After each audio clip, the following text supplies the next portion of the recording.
Boa noite, mais uma terça-feira, 7h30 da noite, estamos aqui de novo para conversar sobre TDAH. Terça-feira é o dia de a gente vir aqui conversar sobre TDAH, de vez em quando no domingo eu venho falar de outros assuntos, mas hoje é para falar de coisa séria, né? E nossa live funciona assim, eu começo a falar, vocês vão chegando, vão fazendo perguntas e com isso a gente vai conversando.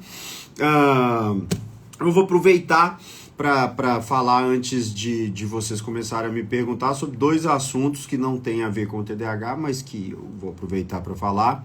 Em primeiro lugar,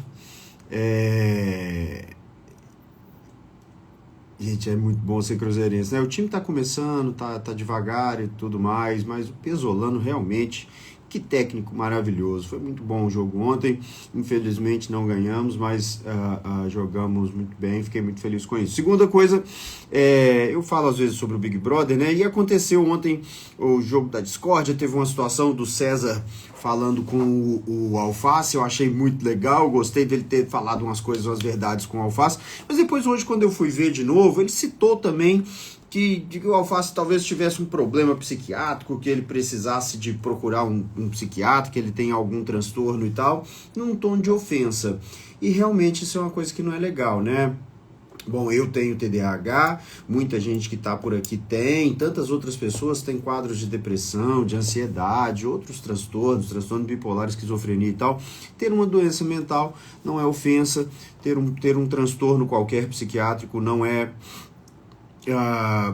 uma escolha de alguém né, ofender alguém, né? Você pega para ofender alguém e colocar isso no meio, realmente não é legal, né? Acaba ofendendo outras pessoas que de fato tem um problema que não é escolha delas, que não é uma questão de personalidade, de caráter, de culpa de ninguém, simplesmente existe o transtorno e causa um sofrimento. Então, só fazendo essa ressalva, porque eu até comentei no story mais cedo que eu achei muito legal, não tinha visto de novo, na hora essa parte me passou um pouco batida, e faço essa ressalva aqui agora falando com vocês. E vamos entrar no nosso assunto de TDAH, né? Vamos entrar no nosso assunto do TDAH. Vamos ver, vocês precisam mandar perguntas para mim, mandem perguntas, mandem comentários e tudo mais, fala qualquer coisa, porque aí eu consigo responder. E ainda dentro desse assunto, né, não apenas eu vi, mas agora acabei minha última consulta, tem 15 minutos, tava ligado a TV no Big Brother ali do lado, eu passei do lado e o Sapato estava falando justamente disso, né, o Sapato que costuma ter razão, estava falando justamente disso, sobre o fato de que não achou legal essa parte da fala, eu já ia falar sobre isso, mas você vê que dentro da casa mesmo tem gente que percebeu, né? E foi justamente o Sapato que falou, né? Pô, eu já tomei remédio psiquiátrico quando eu tive meu problema lá, minhas crises de pânico e tal, né? Não é legal falar desse jeito, realmente. Mi Freitas está dizendo, doutor, investigação TDAH versus TAG, transtorno de ansiedade generalizada. Calmi, agora que investigação é essa? Porque normalmente essa investigação é uma consulta, né? A gente conversa durante a consulta e tal, chega a essa conclusão. Pelo seu arrobinha ali eu não consegui te identificar, não sei se eu te conheço melhor e tal, mas essa investigação deveria ser uma coisa assim relativamente rápida. E pode ter os dois ao mesmo tempo. TDAH e ansiedade andam de mãozinhas dadas. É muito comum as pessoas que têm TDAH terem ansiedade, né, terem sintomas de ansiedade um pouco mais intensos. E normalmente, quando isso acontece e a gente trata o TDAH, melhora, mas pode acontecer também de a pessoa ter um transtorno de ansiedade generalizada de fato, um nível de ansiedade realmente muito alto, que prejudica muita pessoa, e a gente precisa usar um medicamento específico para isso. Portanto, enfim. Chegou uma perguntinha aqui? Não, agora chegou. Paulo, gente, alguém mandou solicitação, eu, né, não coloco outras pessoas aqui ao vivo por questão de privacidade e tal, mas final de semana para falar de outros assuntos, se for o caso, sim. A Paula mandou uma pergunta. Filha de 8 anos, TDAH. Muita sensibilidade a barulhos. Pode ser transtorno do processamento sensorial? E quando frustrada se morde. Pode ser um quadro de ansiedade? Esses sintomas podem ser do TDAH? Paula, essa hipersensibilidade a estímulos sensoriais pode ser parte do TDAH. Eu estava discutindo isso hoje com uma paciente minha, né, sobre questão de suspeita de autismo e tal. No autismo, quando isso acontece, é bem mais intenso até, mas é comum no TDAH haver uma certa hipersensibilidade a determinados sons, determinadas frequências, né, sonoras, a determinados cheiros, a determinadas texturas, né? Eu sempre dou o exemplo que eu me incomodava muito às vezes com uma etiqueta na roupa, determinadas texturas eu não gosto, textura de espuma, textura mais áspera assim, eu também não gosto muito. Então essa hipersensibilidade pode ser sim do TDAH. A gente não deve dar diagnóstico de autismo só por essa hipersensibilidade. E essa coisa de ela se frustrar e se morder, eu não digo nem que seja parte do TDAH, mas isso é uma coisa muito comum em determinadas crianças, né? A criança se agredir de certa forma num momento de frustração, né? Provocar dor em si mesmo de alguma maneira, uma forma de meio que aliviar um pouco o estresse, a irritabilidade e tal.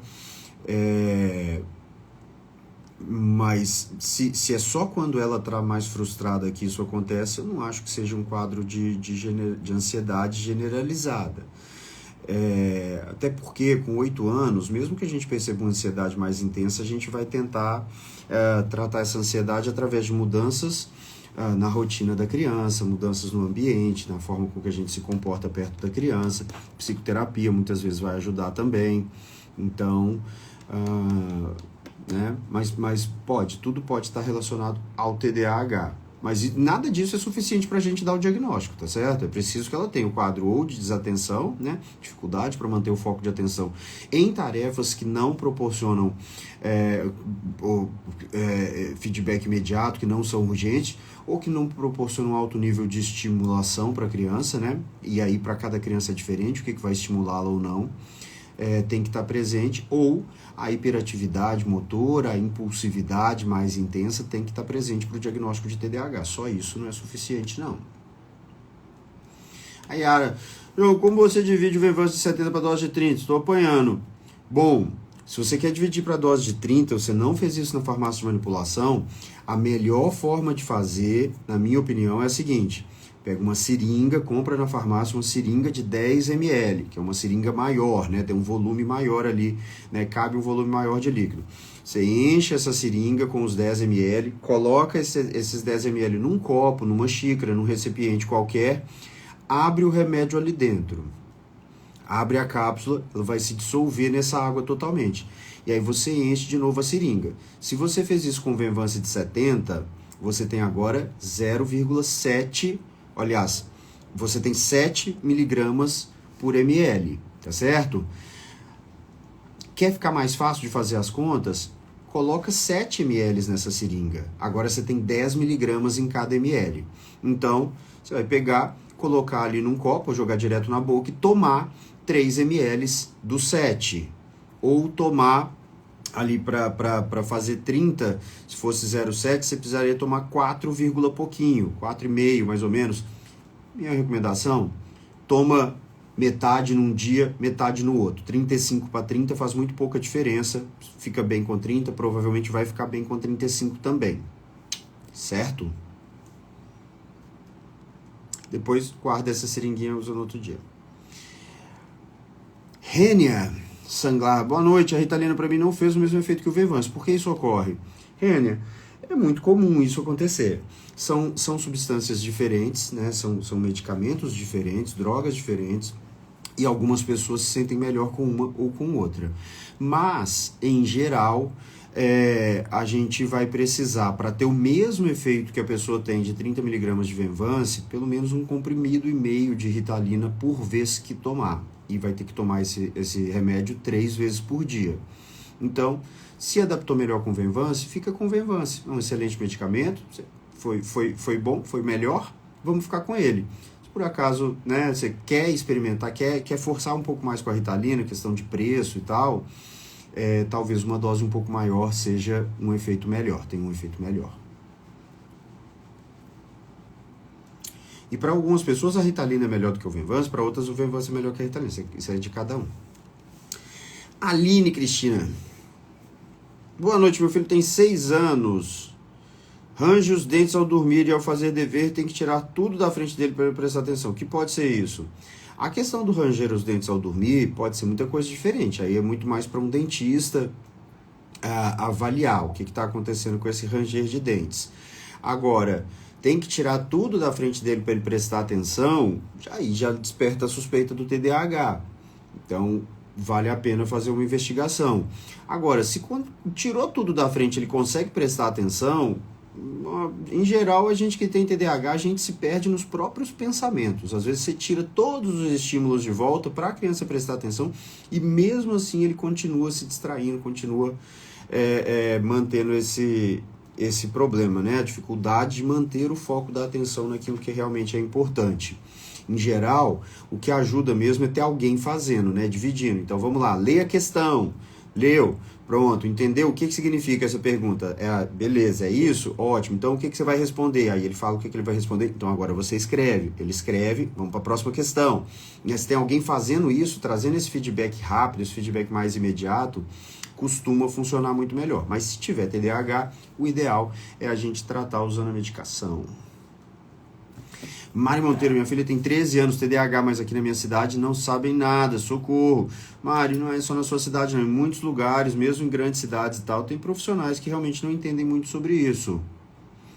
Estou aí para ensinar, tá bem? Então pretendo continuar ensinando e se tiver dúvidas específicas, pode me mandar que o objetivo aqui é esse mesmo. Tirar esse negócio da minha mão, que senão eu vou ficar mexendo com ele, daqui a pouco eu me corto.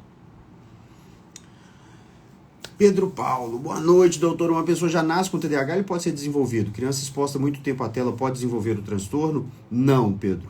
Não há risco de se desenvolver o TDAH por exemplo, ficar muito tempo exposto à tela. TDAH é um transtorno que tem uma base genética muito bem conhecida, muito bem estudada. Não há dúvidas de que o TDAH é o transtorno psiquiátrico que mais é transmissível geneticamente. De todos os transtornos psiquiátricos, muitos deles têm sim uma influência genética importante, mas aquele que mais passa de pai para filho, de mãe para filhos, é o TDAH. O que acontece? O TDAH, assim como o autismo é visto hoje, é também um espectro. O TDAH não é uma coisa absolutamente sim ou não. Tem muita gente que tem o diagnóstico, que tem o transtorno, como é o meu caso, e que não há dúvida sobre isso, é claríssima a presença desse diagnóstico. Tem outras pessoas que não têm e não há dúvida, é claríssimo que não há mesmo TDAH, mas tem muita gente que está ali na zona de transição. Tem alguns sintomas, tem algumas características que sugerem o TDAH, mas não com tanta intensidade, não com a mesma força que outros vão ter.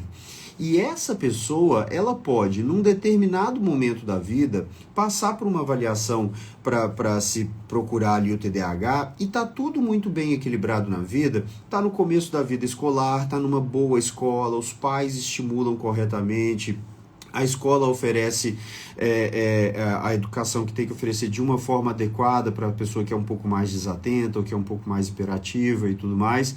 E a criança está indo bem, parece que ela não tem TDAH. Mas quando chega na adolescência, principalmente entra no ensino médio, ou mesmo vai para a faculdade, aí o bicho começa a pegar. Eu já atendi pelo menos uma meia dúzia de rapazes que eram rapazes de 18 a 20 anos, mais ou menos, 20 e poucos anos no máximo, que sempre foram inteligentes, sempre foram considerados pessoas inteligentes, sempre foram considerados bons alunos, e aí tem uma banda, ou se não toca violão, toca um outro instrumento, anda de skate, faz escalada, anda de bicicleta, pratica esporte, tem uma vida cheia, namora muitas vezes e tal, e aí sai para fazer faculdade em BH, vai estudar um curso complicado na UFMG, e aí um ano depois a mãe está trazendo para mim que esse menino está com depressão. Ele não olha na minha cara, ele não quer conversar mais com a gente, ele está desanimado, ele largou da namorada, ele saiu da banda, ele parou de andar de skate e está deprimido. Aí peço para a mãe sair, fica só o menino e eu falo com ele, vem cá, vamos falar a verdade aqui, você nunca estudou, né? Você sempre teve boas notas, mas estudar você nunca estudou. Talvez você fizesse o dever de casa com muita dificuldade, mas pegar para estudar não foi necessário, né? E agora que você está fazendo medicina ou engenharia ou direito ou o que quer que seja numa federal difícil, meu amigo, se não sentar e estudar, não vai passar mesmo. E aí você está sendo reprovado e essa coisa de ser inteligente que você se vangloriava tanto, você está vendo arriscada agora, você não sabe como é que você conta para os seus pais, por isso você não conversa com ele, não olha na cara deles. Quer dizer, o TDAH só apareceu agora. Né? Começou agora o TDAH? Não, essas características já estavam lá, mas um QI mais elevado é o principal fator que afasta as pessoas com TDAH do diagnóstico e do tratamento. Tem muitos vieses, né, para o diagnóstico do TDAH, o principal é um QI mais elevado. Então, muitas vezes isso pode acontecer, perdi aqui o fio da meada, vou achar, muitas vezes isso pode acontecer e é muitas vezes a causa para a gente encontrar o diagnóstico só mais tarde. Então, agora, tela pode fazer mal de várias maneiras, mas ninguém desenvolve TDAH por causa disso. Quem tem TDAH tem maior tendência a ficar hiperfocado ali nas telas e não se atentar para a necessidade de outras atividades. Mas a gente não tira a tela simplesmente proibindo o uso da tela, a gente tem que substituir, colocar outras atividades que sejam mais interessantes, que aí a pessoa não vai poder ficar o tempo todo na tela porque tem que fazer essas outras atividades. Nathalie, talvez. Ele tem TDAH, ontem deu uma crise, enrolou a língua, espumou a boca, ficou apagado. Isso provavelmente é uma crise convulsiva. Nathalie, eu não tinha visto outra mensagem sua antes, mas isso que você está dizendo muito provavelmente é uma crise convulsiva. É preciso procurar um neurologista, ele precisa passar por alguns exames para a gente ver se tem uma explicação razoável para essa crise, se tiver tratar essa causa, e se não, pode ser uma epilepsia, realmente sem causa aparente, a gente tem que tratar essa epilepsia. Está muito preocupada com a crise, tem que preocupar mesmo, procure um neurologista o quanto antes. Boa noite, Valquíria, boa noite a todos. Ritalina pode causar crise epilética? Então, o que a gente diz sobre a Ritalina é que ela pode, em algumas pessoas, reduzir o limiar convulsivo. O que significa isso? Pessoas que já têm uma tendência a apresentar quadros de convulsão, né, crises epiléticas, um outro nome que a gente pode dar para isso, vão ter uma tendência maior quando usando Ritalina. Agora, não significa que quem tem epilepsia não pode usar Ritalina. Pode sim, desde que o tratamento da epilepsia esteja bem equilibrado. Agora, se ele não tinha, nunca teve crises antes e teve uma crise agora, e se ele está em uso de Ritalina, não significa que a Ritalina causou essa crise. Ela aumenta um pouco o risco, mas é um pequeno aumento no risco. Todo mundo tem risco de passar por isso. É claro que, se aconteceu pela primeira vez, ele está em uso dessa medicação, a gente vai suspender a medicação, vai fazer uma investigação, vamos ver depois no futuro se é seguro voltar.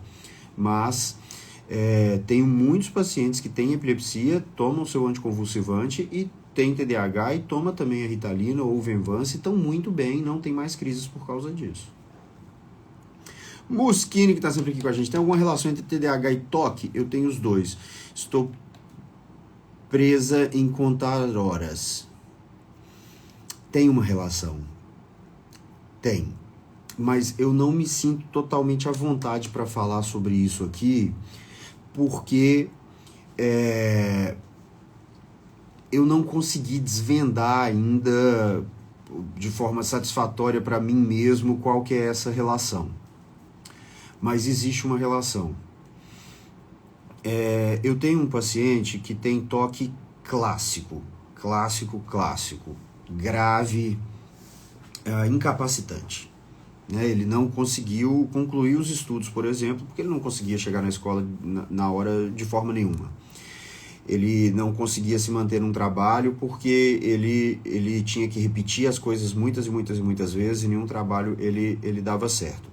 Depois de um certo tempo de tratamento, 2, 3 anos de tratamento, houve uma melhora significativa e com isso ele tinha a demanda, ele continuava tendo as lembranças que ele tinha, que causavam as repetições, ele continuava repetindo um pouco, mas ele não se sentia tão mal, ele não sofria tanto assim por ter esses impulsos, né, da imagem que ele via e que causava um grande sofrimento, e que por causa daquele sofrimento, para se livrar daquele sofrimento, ele tinha que repetir o que ele estava fazendo várias vezes. Mas ele não sofria tanto. Então, a questão do trabalho, do estudo, ainda estava, de certa forma, comprometida, e ele queria muito procurar um trabalho ou voltar a estudar, né? Estava na dúvida e tal, 20 e poucos anos, abandonou a escola ainda no fundamental, né? Sei lá, na 6ª, 7ª série. E eu falei, então tudo bem, então vamos entrar com a medicação para TDAH e vamos ver como é que você vai reagir, né? Há até uma certa contraindicação para o uso dessa medicação em quem tem toque e tal, pode piorar um pouquinho alguns sintomas compulsivos no começo do tratamento, mas vamos fazer. Resultado, remissão total dos sintomas. Primeiro paciente que tem toque de verdade que eu tratei, que teve uma melhora completa.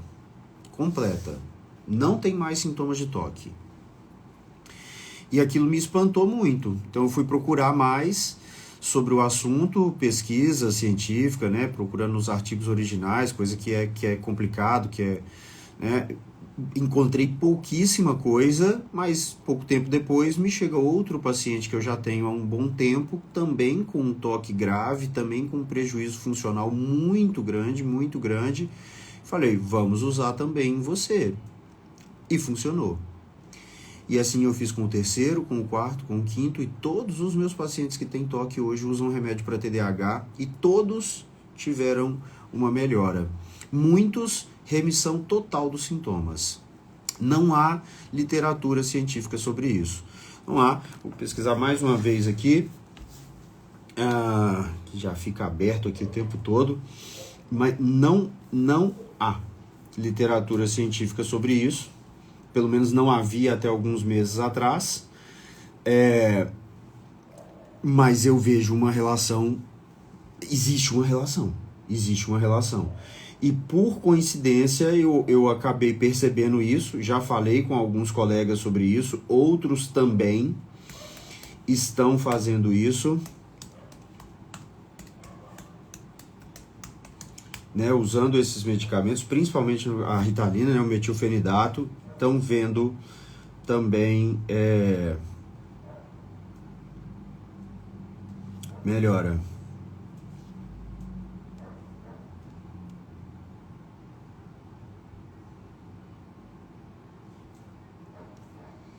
Um negócio interessante aqui.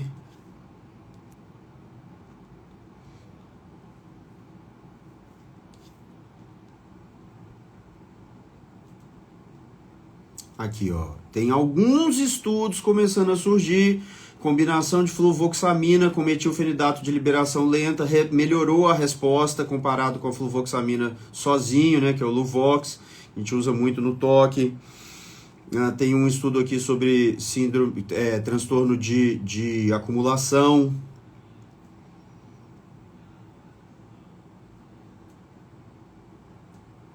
Que tem algo em comum com o TDAH, mas é muito incipiente, é muito inicial. Eu observei isso, por sorte, mais uma vez, né? É uma coisa que aconteceu a partir do momento que eu vi, eu fui atrás buscar, mas há muito pouco sobre isso, e como quem me acompanha sempre aqui sabe, meu negócio, minha medicina é baseada em evidências. Eu não faço experiência com meus pacientes, mas em alguns casos a gente tem que fazer algo que não há uma previsão. Por quê? Porque eu vejo 2 diagnósticos diferentes, eu já tratei um, chegou no melhor resultado que eu consegui com a medicação, que a gente poderia, né, que tudo que a gente tentou chegando no melhor resultado. O outro diagnóstico está incomodando, vamos tratar o outro, melhorou primeiro. Então, quero estudar mais sobre isso e quero muito conversar com pessoas que entendem melhor, que estudam o toque, para tentar desvendar um pouquinho melhor essa relação. Geni diz, meu filho pede para cortar todas as etiquetas, achava frescura, hoje entendo. Tem que cortar direitinho, porque se ficar só um pedacinho, incomoda mais do que ela inteira. A Irani fica incomodada com sons agudos, eu não sei se é o Irani ou a Irani. etiqueta, eu conheço tanto homens quanto mulheres. Alguns dias até os óculos, muita gente tem isso. Venvance da sudorese, aumenta o metabolismo? Pode sim aumentar a sudorese, principalmente nessa época de muito calor. Pode aumentar um pouco sim, mas bom, é de se esperar que realmente faça o corpo gastar um pouco mais de energia, porque o coração acelera, né? A gente fica mais ativo, é adrenérgico, né? Eu não sei te responder precisamente se é um aumento no metabolismo em si, mas há uma tendência à perda de peso, em parte pela redução do apetite. Eu acredito que também pode haver um aumento sim no metabolismo. Agora, esse suor, na época de muito calor, realmente incomoda um pouco. A grande maioria das pessoas não sofre com isso durante muito tempo. Pode ter um pouco no começo do tratamento, mas depois de algumas semanas equilibra. Certo, Carol? Carol está na nossa comunidade, amanhã nós podemos conversar melhor sobre isso na comunidade, né? Nós temos as comunidades Hiperfoco para adultos com TDAH e a comunidade Família Coruja para mães e pais de crianças com TDAH. A gente reveza, cada semana tem uma, como semana que vem tem carnaval, e eu quero viver esse carnaval como se fosse pré-pandemia, né? Tivemos aí alguns anos de desespero aí, e segunda-feira não teremos reunião, teremos amanhã a próxima reunião da comunidade Hiperfoco. E terça-feira à noite eu também não venho aqui fazer live, porque, mais uma vez, pretendo cumprir os ritos ali do carnaval, toda né, tudo que se espera ali, então não vou ter condição de estar aqui terça-noite, não. Xênia. Doutor, TDAH com transtorno bipolar gera borderline ou a pessoa tem mais um transtorno? Acho que é borderline que você quis dizer, né? Xênia, tem vídeo no YouTube explicando isso direitinho. Agora, vamos lá, devagarzinho aqui. TDAH e transtorno borderline têm uma íntima relação. Eu digo, mais uma vez, uma extrapolação que eu faço a partir das evidências, mas para mim não existe transtorno borderline sem TDAH. Todo mundo que tem transtorno borderline tem TDAH, tem diagnóstico de borderline, tratamos como tratamos TDAH, melhora. Agora, transtorno bipolar não tem nada a ver, não é gerado por um ou por outro. Agora, muitos médicos têm uma dificuldade enorme em identificar o que é TDAH, o que é transtorno borderline. Portanto, fica de olho nisso. E lá no YouTube eu explico direitinho o que é cada um. Eu respondo todas, Xênia, só que eu tô indo aqui uma depois da outra. Vocês vão comentando aí embaixo, eu não tô vendo os comentários de agora. Eu tô preso aqui Paulo falando que é diagnosticado com TDAH e dislexia, por nada. Para mim é ótimo poder ajudar. A Xênia é ansiosa não, impulsiva. Tá insistindo para eu responder, mas eu não tinha chegado lá ainda, agora eu já respondi. Boa noite, Regiane. Espero que seja tudo bem com você. Já perdeu nas contas, tá igual o meme da Nazaré Tedesco. Relaxa. Eu às vezes fico assim também. Dani, tá aí. Comecei a tomar o Venvance faz 5 dias. Não tive efeito colateral, como tinha algum com a Ritalina. Agora, coincidência ou não, parece que melhorou demais minha... Não sei. Autoestima e autoconfiança. Será que é do remédio mesmo? Porque, olha, se for, valerá a pena investir. Pode ser do remédio, pode ser do processo também que você está vivendo, né, Dani? A Dani eu conheço melhor, minha paciente está passando por um processo de mudanças na vida dela e às vezes dentro desse momento de mudanças, a autoestima às vezes vai lá para o buraco, parece que ela nem existe mais, às vezes ela está mais elevada. Então, o importante é que está fazendo bem, está dando certo, que ótimo, fico muito feliz por isso. Siga usando a medicação que vai ser importante para você e em breve a gente conversa de novo sobre isso. Deise Carvalho. Doutor, foi me receitado bupropiona e Venvance de manhã. Achei estranho, porque os dois são estimulantes. O que eu acho? O que eu acho é o seguinte, Deise. Eu não vejo muito sentido da prescrição desses dois medicamentos ao mesmo tempo. A bupropiona, teoricamente, é um antidepressivo, mas ela é um antidepressivo muito ruim, muito fraco. Quem tem depressão de verdade, só com bupropiona, dificilmente melhora. Ela é muito mais um coadjuvante no tratamento da depressão. A gente usa ela quando a pessoa melhorou dos sintomas depressivos mais importantes, mas segue com um certo desânimo, uma certa falta de energia, a libido está mais prejudicada, a bupropiona às vezes ajuda. Agora, eu em geral, na dúvida dos dois, eu vou usar o Venvanse. O Venvanse tem um efeito muito mais intenso do que o bupropiona. A bupropiona vai se somar a isso aí, pode trazer mais ansiedade e tal. Não vejo muito por que fazer essa combinação. Pode até ser que tenha algum paciente meu usando isso e tal. Pode até ser que em algum momento eu tenha já sugerido para alguém e tenha dado até certo, mas porque já tinha um e eu resolvi colocar o outro. Começar com os dois ao mesmo tempo, eu não acho que seja uma decisão muito racional.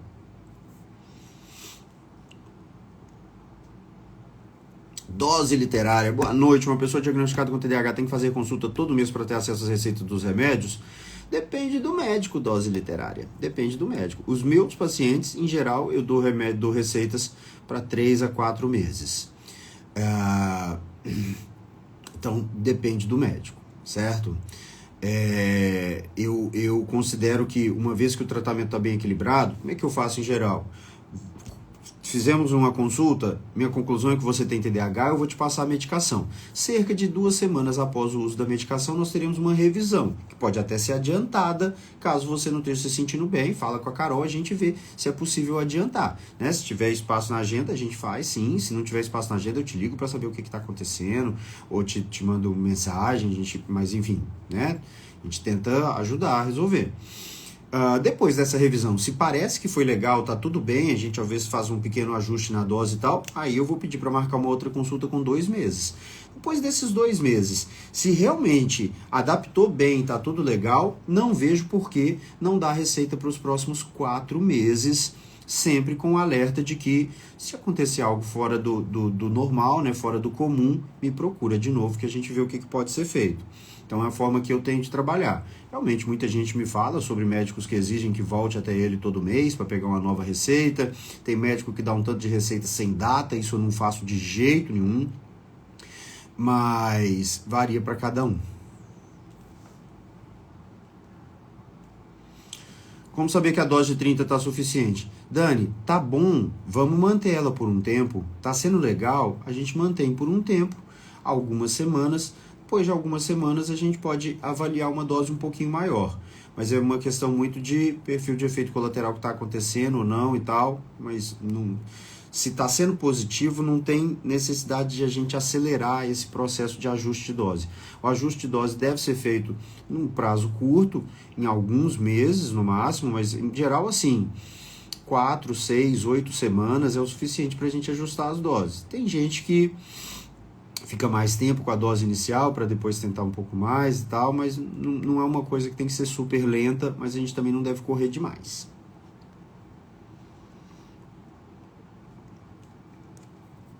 Quer marcar consulta comigo? Liga para a Carol. Manda mensagem pra gente aqui. Manda mensagem que a Carol te responde e tal. Quem mandou mensagem, de vez em quando fica... Por exemplo, ontem a filha da Carol tem uma filha de 2 anos, estava doentinha, com febre e tudo mais e tal, ela não pôde vir trabalhar. Hoje ela é que pegou a febre da menina, então às vezes acontecem alguns imprevistos, né? Quem eu atendi ontem, não consegui mandar a receita hoje ainda, infelizmente, porque a Carol adoeceu. A gente espera que amanhã ela esteja melhor e consiga fazer tudo isso. Provavelmente ela não está conseguindo ler as mensagens que eu recebo no Instagram, porque são muitas e eu tive uma reunião com ela hoje à tarde aqui pelo Zoom para resolver os problemas mais urgentes e ela tá com a cara de quem tá para morrer mesmo. Sabe quando a pessoa fica com febre, que fica com aquele olho fundo, com aquela cara de sono, de cansada? Então, às vezes tem uma coisa, manda de novo, mandou mensagem no Instagram, não foi respondido, 2, 3 dias depois, manda de novo para ir pro alto da fila. Se ficar lá no fundo da fila, talvez ela não encontre mais. Graziele, meu filho trocou o Ritalina por Concerta 36, demora um tempinho para adaptar? Em geral, sim. Leva um tempinho para se adaptar, mas não é tempo demais, não. RPS, tem TDAH predominantemente desatento, muita dificuldade de seguir instruções passo a passo da tarefa. O que fazer? Tratamento. Faz o tratamento que você vai ver que melhora muito.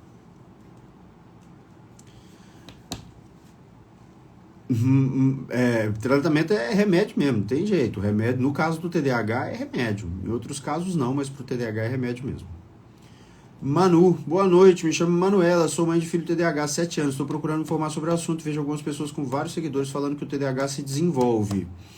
Manu, entendo. Deixa eu ver se você completou aqui.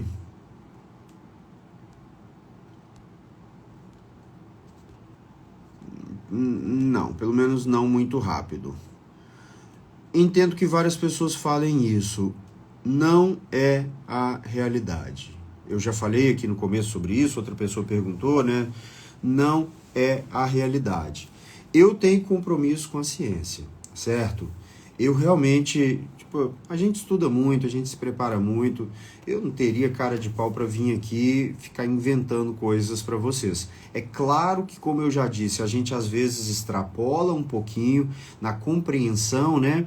Muitas vezes os estudos, os artigos que são publicados, os estudos que são feitos, são muito rígidos, são muito rigorosos. Às vezes a gente pode extrapolar um pouquinho na interpretação, mas que o TDAH é genético é ponto pacífico na ciência. Não há dúvidas quanto à importância da genética no TDAH e que ele não é um transtorno que simplesmente se desenvolve por conta de ser assim ou assado.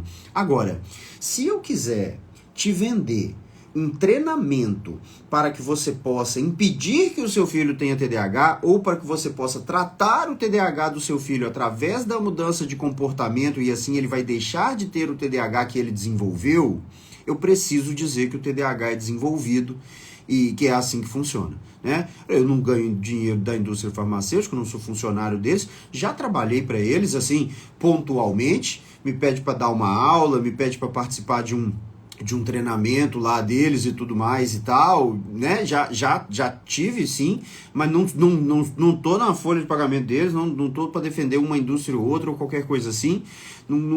Enfim, existe um jeito certo de a gente trabalhar, de a gente fazer as coisas. Tem um cara aí que ele fala que, se você tem problema com atenção, com foco, não sei o que lá, organização, e tá tendo problemas com o Venvance, você vai sair do Venvance, eu tenho um treinamento que vai deixar você a pessoa mais organizada do mundo e tudo mais e tal. Eu tenho vontade de xingar ele de vez em quando aparece essa propaganda pra mim aqui no Instagram.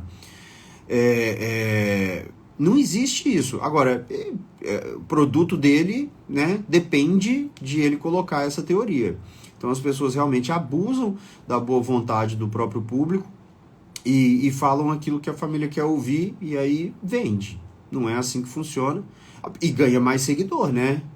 Ganha mais seguidor, porque a pessoa que está procurando isso vem aqui, assiste um vídeo meu, fala, não, esse cara aqui eu não quero não, porque esse cara aqui fala que eu vou ter que dar remédio. Eu não quero dar remédio, então eu não vou seguir esse cara aqui não. Ganha seguidor. Meu filho começou a usar Ritalina hoje, 2 a cada 4 horas. Rosana, quando a gente começa, em geral, a gente começa com 1 a cada 4 horas. Se ele já tomava 1 e passou para dose de 2, beleza, mas se já começou já com 2, vamos começar com 1, pelo menos uns 3 ou 4 dias para ver como é que vai ser, dependendo como é que for, a gente dá o segundo, né?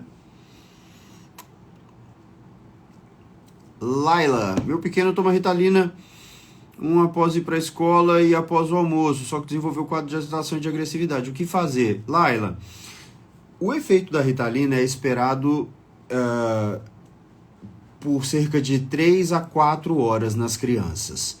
Se durante as primeiras 3 a 4 horas, meia hora depois, ele começa a ficar mais agitado e ele mantém essa agitação durante esse tempo e essa agitação diminui após esse efeito, então realmente a Ritalina está causando isso, a gente vai ter que avaliar se o diagnóstico está mesmo correto e estando correto o diagnóstico, o que a gente vai fazer? Se a gente vai mudar a dose, se a gente vai trocar o remédio, quais são as alternativas.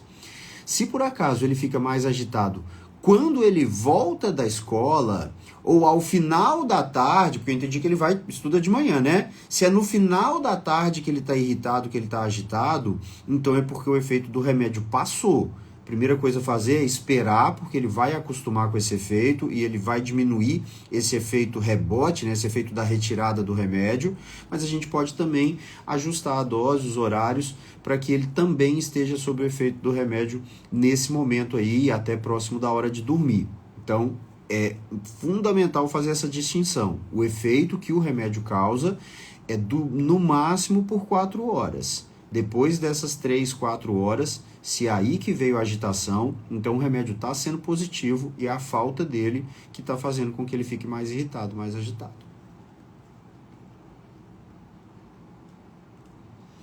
Letícia, Venvanse, quando está passando o efeito, pode auxiliar na oscilação do humor? Quando o efeito está passando, você pode ter mais oscilações no humor, sim.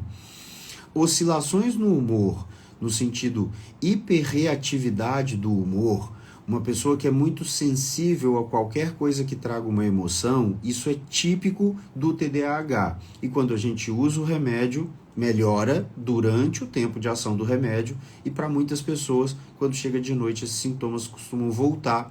Aí, primeiro lugar, paciência, tende a melhorar com o tempo. Segundo lugar, vamos ver se a gente pode ajustar a dose, os horários, para que cubra também esse período em que isso voltou a acontecer.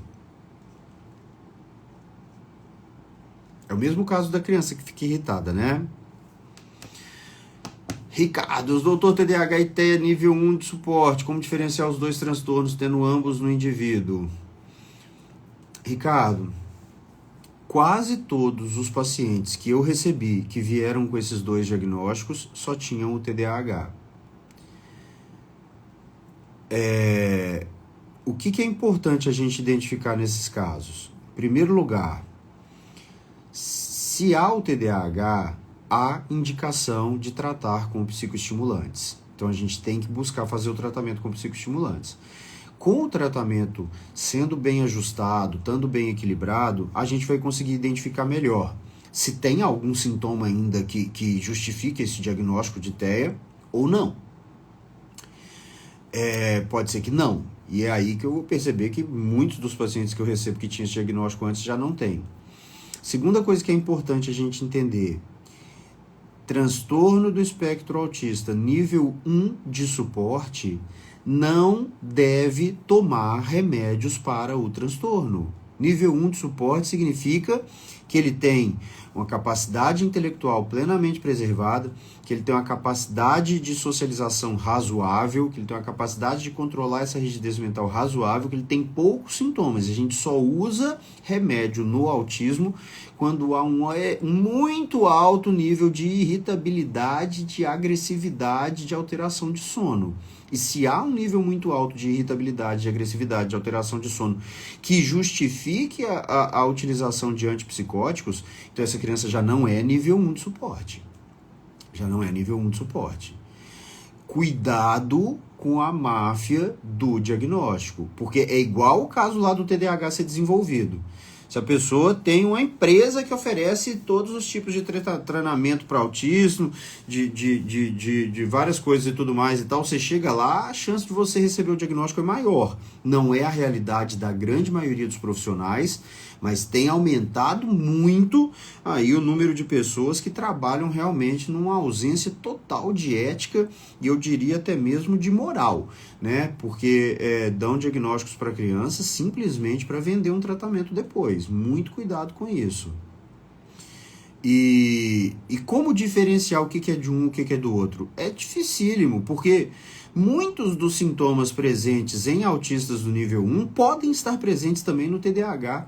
Muitos sintomas do TDAH podem estar presentes nesses pacientes que têm também autismo. Então, é muito difícil dizer o que é o que. E eu não faço aquela coisa facinha de dizer se tem isso e isso é autismo, se tem aquilo outro é TDAH, porque não é real. Criança com autismo pode ter sintomas de TDAH, criança com TDAH pode ter sintomas de autismo relacionado ao transtorno, mesmo sem o segundo diagnóstico. Então, nunca aquele quadro, se ele é mais comunicativo, ele tem TDAH, se ele é menos, ele tem autismo. Não, tá cheio de TDAH, super tímido aí, super retraído, que a impulsividade dele é sempre ficar calado, né? A resposta dele é sempre se esconder, sempre fingir de morto. Então, não é tão simples quanto parece, mas também não é um bicho de 7 cabeças a gente fazer nenhum desses dois diagnósticos. Para o profissional é importante ele aprender essas coisas em separado e aí ele vai saber o que é um, o que é outro e ele vai saber onde estão essas interseções. E é claro que com a experiência a gente vai ganhando mais conhecimento, a gente vai ganhando mais segurança na hora de fazer essa diferenciação e tal.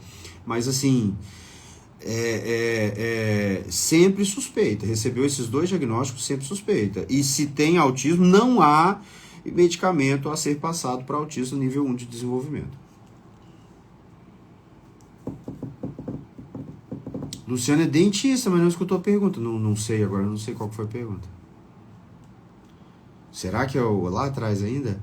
Por nada, Pedro, tamo aí para isso. A Érica, minha opinião sobre o cordão do girassol. Não faço ideia do que seja o cordão do girassol. Agora, se for um bloquinho de carnaval, me chama que talvez eu vou. Vamos saber aqui o que é cordão do girassol.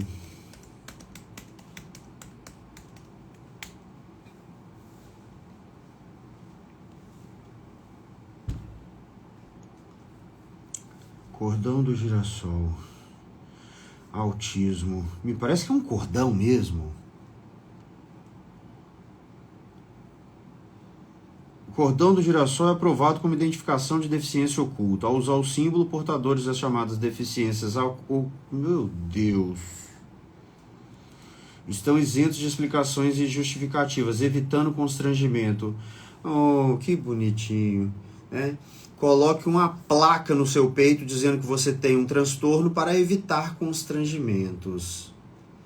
Eu não acho que isso tem muita utilidade, não. Não acho que isso tem muita utilidade, não. Autismo, déficit de atenção, demência de cronofobia já pode se identificar com o cordão do girassol em Belo Horizonte. A lei segue o exemplo de que tem outras cidades. Meu Deus do céu. Assim, a lei estabelece que pessoas identificadas terão assegurados os direitos à atenção especial, atendimento prioritário e humanizado, serviço individualizado, repartições públicas, empresa prestadora de serviço público no estacionamento. Ô, gente, no Brasil, isso aqui, você pode procurar na Praça 7 que você acha para comprar em qualquer camelô. Você não precisa de receita, você não precisa de um laudo, você não precisa de nada. Você simplesmente compra um cordãozinho com os girassóis, um cordão verde com os girassóis bordados nele, e vai ter atendimento preferencial. Deficiência oculta. Se é oculta, não é deficiência. TDAH não é deficiência. TDAH não é doença. TDAH é um transtorno do neurodesenvolvimento.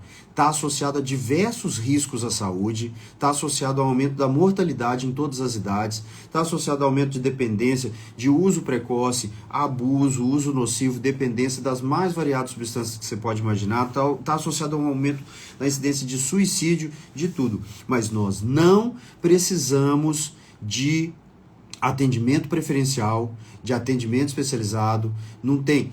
A gente precisa de tratamento, a gente precisa de profissionais. Agora, eu acho uma cara de pau do órgão público que não oferece médico, não oferece medicação e cria uma lei para dizer que agora, se você tiver com um cordãozinho que tem girassóis bordados, você vai ter atendimento preferencial. Nós sabemos como é que funciona no Brasil, todo mundo vai ter um cordãozinho desse na bolsa para não pegar fila mais, as pessoas vão abusar. Eu acho demais. Eu, sinceramente, eu não usaria, eu não recomendaria para nenhum paciente meu, não acho que é legal.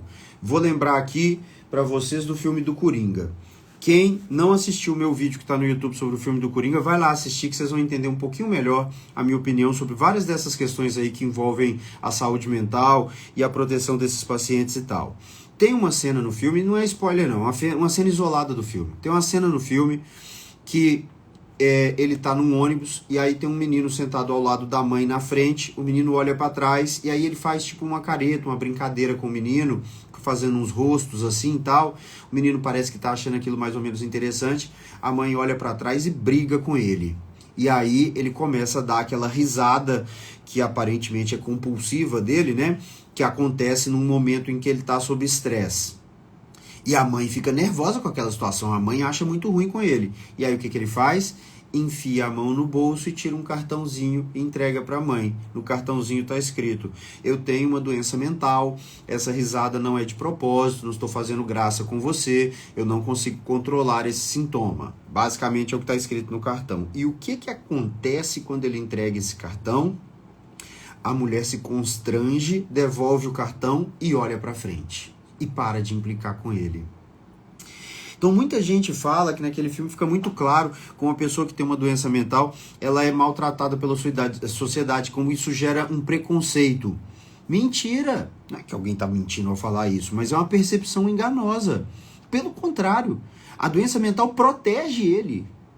Tanto protege, e ele sabe que protege, que na hora que ele está nessa situação acuada, ele tira o cartãozinho e mostra. Olha aqui, ó, eu tenho esse transtorno.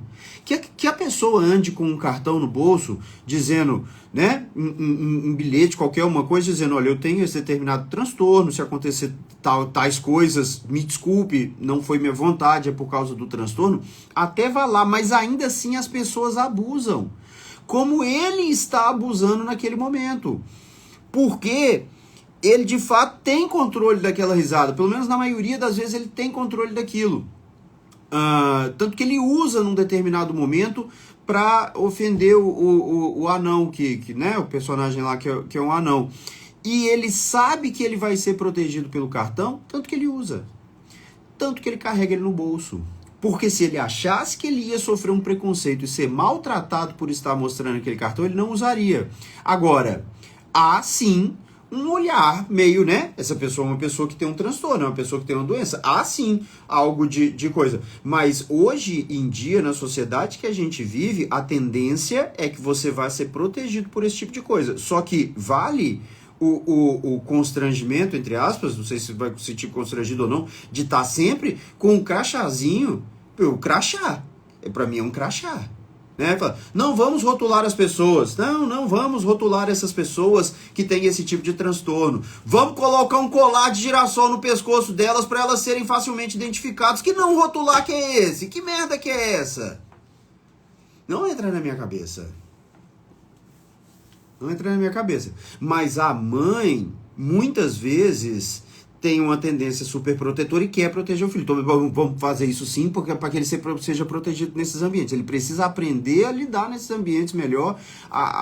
Né? Existem técnicas para ele lidar melhor com essas questões. E quando são casos realmente graves, de pessoas que são não verbais, que têm realmente um comprometimento intelectual junto e tudo mais e tal, gente, é claro, todo mundo tá vendo. Você olha para aquela criança, você sabe que aquela criança não é uma criança típica.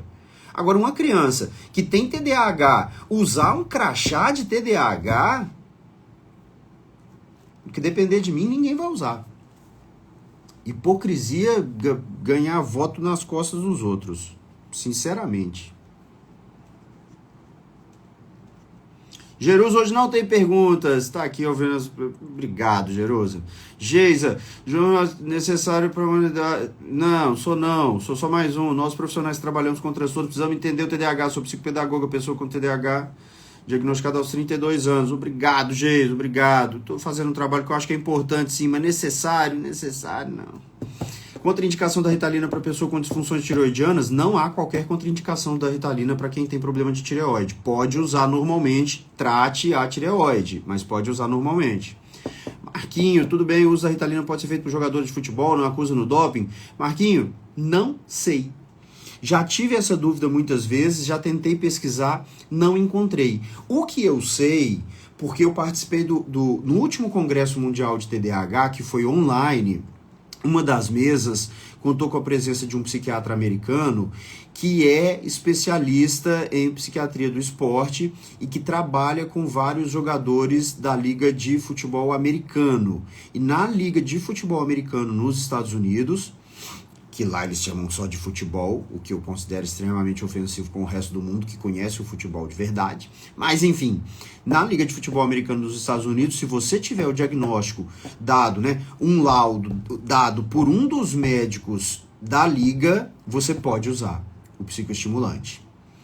Mas eu não sei como que isso funciona na CBF, na FIFA, no Comitê Olímpico, eu não sei exatamente como funciona. Eu até quis perguntar para ele, mas, enfim, não lembro se eu mandei a pergunta, mas não foi lida, né? O congresso online é um pouquinho mais complicado. O congresso presencial tem essa vantagem que você não conseguiu perguntar durante, você cerca o cara ali na saída e pergunta depois. Fiquei com essa dúvida que eu ainda não consegui tirar, porque eu não encontrei, eu não sei exatamente onde procurar isso, procurei algumas vezes, mas não encontrei. eu acho que é uma questão ética muito, muito delicada, que eu acho que, assim, eu não conheço estudos sobre melhora do desempenho esportivo com o uso desses medicamentos. E no caso do futebol, é mais complicado ainda. Porque o que acontece? Se a gente faz com corredores, e aí o mesmo corredor, no dia que ele tomou a Ritalina, ele tem um desempenho melhor do que no dia que ele não tomou a Ritalina, beleza, a gente entende que o cara corre mais. Agora, o futebol não é só correr. O futebol é um esporte super complexo. Você tem que pensar, você tem que raciocinar, você tem que fazer muitos movimentos diferentes, tem que estar entrosado com o time, você tem que estar prestando atenção no que o treinador está falando ali na beirada do campo, tem atenção com o adversário está fazendo e tudo mais. Então é super complexo. Então é difícil, eu não imagino como seria, né, a metodologia a ser criada para realmente a gente tirar dados sobre isso. E se eu não tenho dados a respeito de uma melhora de desempenho que isso pode trazer para qualquer pessoa, mesmo que não tenha o TDAH, como que eu vou permitir que determinados atletas usem com base no TDAH em si? Entende? Porque tem muito jogador por aí que fica bastante claro que tem TDAH e que dá vontade de tratar. Não vou dar exemplos aqui porque, enfim, mas tem muitos aí que dá vontade de tratar. Sabe aquele jogador que quando aparece é brilhante, mas que a maioria dos jogos nem aparece, parece que ele está perdido no meio do campo? Pra mim parece que esse cara tem TDAH. Entende? E eu tenho crianças que jogam futebol e que pretendem seguir uma carreira profissional e que tiveram uma grande melhora no desempenho com o uso da Ritalina. Grande melhora mesmo. E com Venvance também. E tem outros que não melhorou e até prejudicou. Então, não sei qual que seria a minha opinião sobre isso. Inicialmente, a minha ideia é que quem tem o diagnóstico tem que ter acesso ao tratamento. Mas numa questão de competição, né, em esporte, não sei. Não conheço dados suficientes para emitir uma opinião. Geisa, algum estudo sobre TDAH em mulheres? Vejo tantas possibilidades, pouca bibliografia de referência. Mas muitos, Geisa. Muitos. Olha, talvez... deixa eu confirmar. Talvez tenha novidades aí dos meus cursos de TDAH aí pro meio do ano. Deixa eu confirmar, tá bem? Mas tem muito estudo sobre TDAH em mulheres. Eu cito muitos estudos das mulheres porque só para deixar bem claro, né, que as mulheres estão prejudicadas com essa questão do diagnóstico do TDAH ser feito através de uma lista de sintomas tão pobre como é a do DSM. As mulheres são subdiagnosticadas e hoje eu tenho convicção de que crianças têm a mesma proporção de TDAH no sexo masculino e no sexo feminino. Ou no gênero masculino e feminino, como você preferir. Mas meninas e meninos, até pouco tempo atrás, acreditava-se que meninos tinham até 5 vezes mais TDAH do que as meninas. Os estudos em adultos mostram que é tão frequente na mulher quanto no homem. E eu não tenho como deixar de concluir que, obviamente, na menina também é tão frequente quanto no menino, porque, afinal de contas, quase todos os casos de TDAH são de início na infância. Há ainda investigação sobre a validade ou não do TDAH de início na vida adulta, de início tardio, de início na adolescência ou na vida adulta, mas aparentemente o TDAH sempre esteve presente. Então, se nas mulheres adultas é tão frequente quanto nos homens, é muito provável que nas meninas também seja tanto quanto nos meninos. E a gente sabe que nas mulheres especificamente, o TDAH está relacionado a problemas de socialização desde a infância, aumento da incidência de depressão, de ansiedade, de dependência de substâncias e de pobreza extrema. É mais difícil você ter uma renda mínima razoável tendo TDAH do que não tendo TDAH. Precisa ser mais estudado sim, precisa ter mais enfoque nesse lado sim, mas, enfim. E já sugeriram, e talvez a gente venha a fazer subdivisões da comunidade hiperfoco, e uma delas seria só para mulheres. Eu tenho resistência, porque se eu fizer uma só para mulheres, a outra automaticamente vai virar só para homens. Eu não sei até que ponto isso é positivo, mas é possível que aconteça. Luciana tá mandando boa noite, todo mundo que tá mandando boa noite, que tá por aí. Carla Souza, um ano tomando Venvanse, a ansiedade está controlada. É viável o desmame do sertralina e clomipramina? É viável, Carla. Se o Venvanse, se você já usava outros medicamentos, como a sertralina e a clomipramina antes, e o Venvanse foi quem fez a diferença, realmente reduzir esses outros aí, fazer um desmame, tentar interromper, seria sim recomendado. Principalmente a clomipramina, que traz mais efeitos colaterais. Principalmente se ela tiver em dose baixa, de 25 miligramas. Se ela tiver de 75 miligramas para cima, aí a gente tem que reduzir bem aos pouquinhos, bem com cuidado. Mas até 25 miligramas, realmente é uma dose baixa, insuficiente em geral para tratar a ansiedade generalizada. E, portanto, se já tem um segundo medicamento que trata a ansiedade e o Venvanse tratando o TDAH, eu não vejo por que associar sertralina e clomipramina.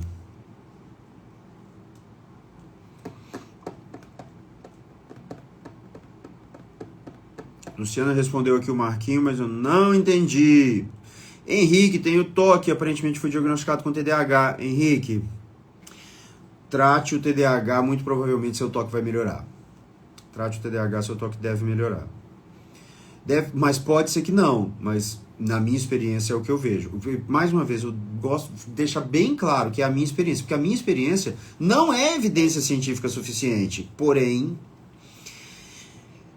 é a maior que eu encontrei até agora, então eu faço.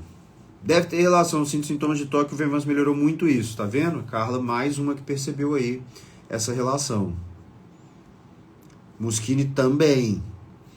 Meu Deus, estou atrasado, gente. Tomo Ritalina, me sinto viciada, tenho mais de 40, não consigo ficar sem, mas não fiz uso na adolescência. Lúcia, se você não consegue ficar sem porque você se sente muito desatenta, às vezes até um pouco sonolenta, muito desligada, muito impulsiva, e portanto você quer tomar ela todos os dias, você toma a dose que foi indicada, nos horários que foram indicados, e não quer tomar mais do que isso, não quer tomar de noite também, para ficar de noite também tendo efeito, não quer aumentar a dose o tempo todo, isso não é dependência, isso não é vício, isso é o reconhecimento de que o medicamento faz bem para você e que você quer manter o tratamento que te faz bem. É a mesma coisa que eu dizer que eu sou viciado em óculos. Nossa, eu sou viciado em óculos. Se eu ficar sem óculos, eu não consigo ler nada. Aí agora, com o tempo, eu tô com óculos na cara o dia inteiro. Fico o tempo todo de óculos. No começo, quando eu usei, eu só usava quando eu queria ler alguma coisa. Agora eu fico com ele o tempo todo. Sim, porque se eu não colocar o óculos, eu não consigo ler uma palavra do que está escrito aqui nesse celular. Nada, absolutamente nada. Eu coloco, eu leio tudo, eu uso o óculos. Eu quero ele sempre. Se eu sair de casa para ir no aniversário de um amigo e aí no meio do caminho eu perceber que eu esqueci o óculos, eu volto para buscar. Porque eu não quero chegar lá, ver um negócio aqui no celular, olha isso aqui, alguém te mandou mensagem, coisa, eu não consigo ver, para que me serve? Então, isso não é vício, isso é a constatação do efeito positivo e o desejo de manter esse efeito positivo. Agora, se realmente você quer cada vez mais, tá tomando uma dose muito acima do que foi o recomendado, talvez você tenha desenvolvido uma dependência. É raríssimo acontecer, mas teoricamente pode acontecer. Aí você conversa com o psiquiatra, porque a gente vai ter que buscar tratar isso aí de alguma forma, que em excesso, tudo em excesso pode fazer mal. A Lúcia, meu filho tem TDAH horrível para dormir e comer. Como posso ajudar? Primeiro, acordando todos os dias no mesmo horário. Sono, melhora muito. Questão do apetite, provavelmente é mais uma ansiedade sua. Crianças comem. Ela não come o tanto que você gostaria, as coisas que você gostaria. Mas com fome não fica, não. E se realmente tem TDAH, tratamento. Remédio. O Ricardo sente uma estafa mental muito grande. Como melhorar? Remédio, Ricardo. Se não está fazendo o tratamento ainda, é o remédio. É o remédio. Kátia, boa noite. Ouvir a mesma música diversas vezes ou pesquisar sobre determinado assunto tem algo a ver com TDAH? Eu acho que tem. Nunca vi nada sobre isso, não. A gente tem hiperfoco. Certo? Então,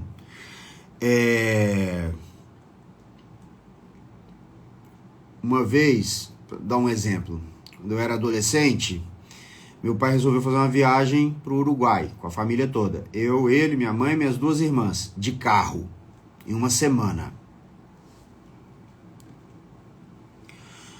Durante essa semana nós passamos o tempo quase todo dentro do carro. porque tinha que ir até o Uruguai e depois voltar do Uruguai para casa. Então nós passamos por alguns lugares no caminho, mas foi basicamente uma semana dentro do carro.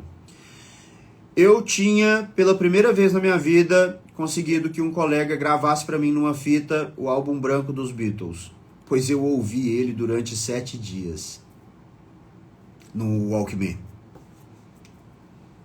Eu tenho idade para ter ouvido o Walkman e para ter gravado fitas de CD de amigos. E eu ouvi ele os 7 dias.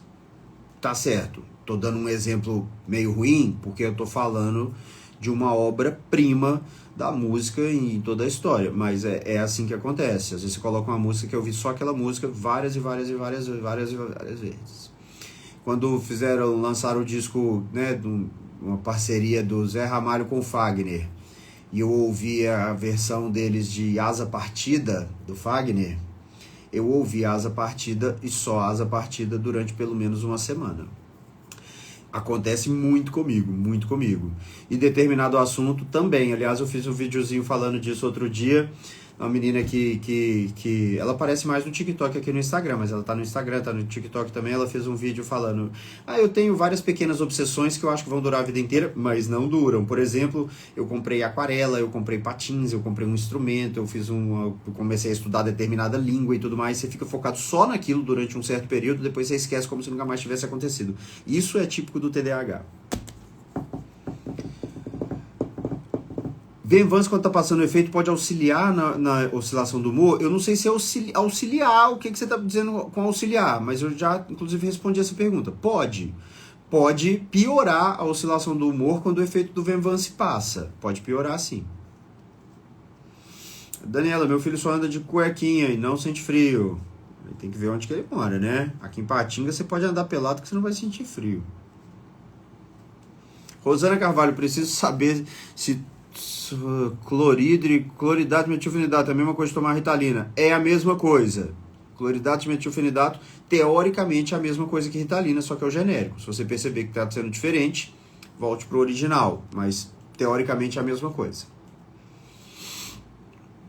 Venvance quando está passando... Já respondi. Rênia, tem um diagnóstico de TDAH, feito um laudo para que o paciente tenha em mãos. Eu evito fazer. Você tem um diagnóstico, você vai tratar, você vai ficar bem. Não quero que você tenha um laudo para ficar mostrando isso para as pessoas, porque as pessoas não precisam saber disso. Você pode falar para quem você quiser, não tem vergonha. Eu venho aqui, falo do meu TDAH, não tenho problema nenhum com isso, mas pode gerar um certo preconceito. Na minha opinião, a mãe quer um laudo para me levar para a escola. Para quê? O que a gente quer da escola de diferente? Nada. A gente vai tratar, a criança vai ficar bem, sem sintomas, e vai assistir a aula, vai fazer as provas igual todas as outras. Eu não preciso informar isso para a escola.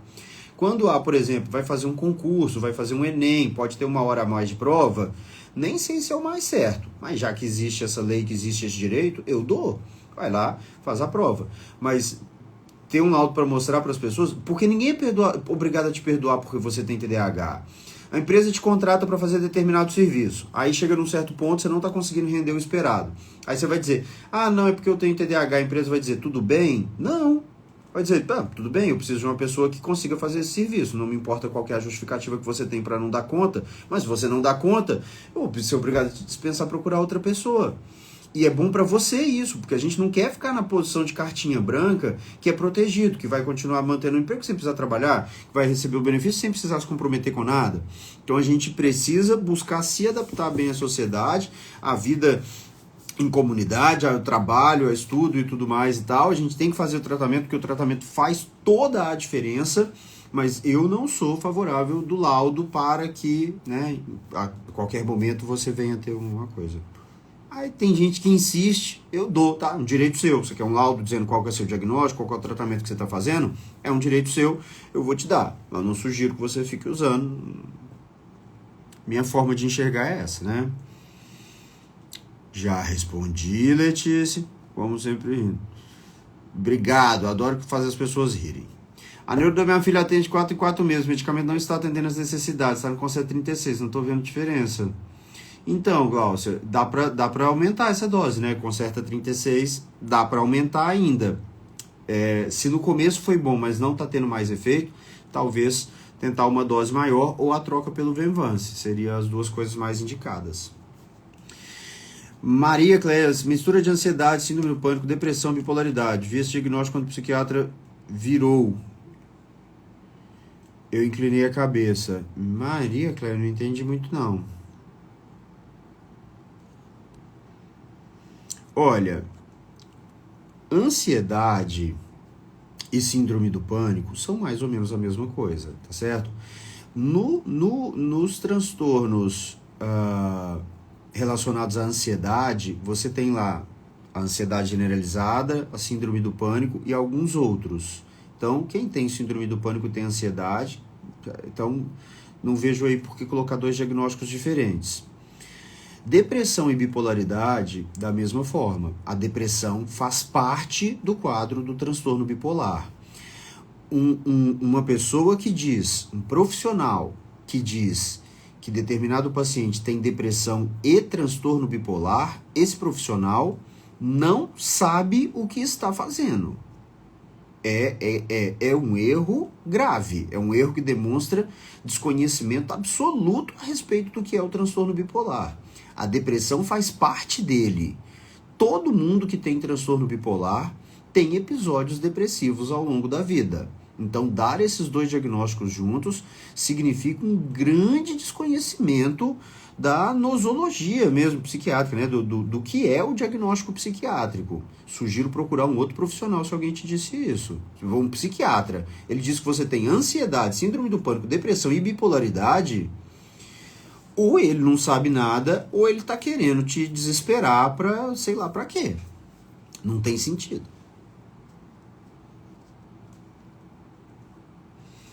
Fabi Rolo, doutor, hoje eu vi que tem o Concerta genérico, será que é a mesma coisa? Pois a empresa do Concerta, não vou dizer que é a empresa do Concerta, porque eu não sei se foram eles mesmos que fizeram, não me lembro desse detalhe, mas eu acredito que tenha sido. Porém, tem também o Concerta genérico no Canadá. Foram feitos estudos, ensaios clínicos randomizados, duplos cegos, comparando a eficácia do Concerta com o Concerta genérico.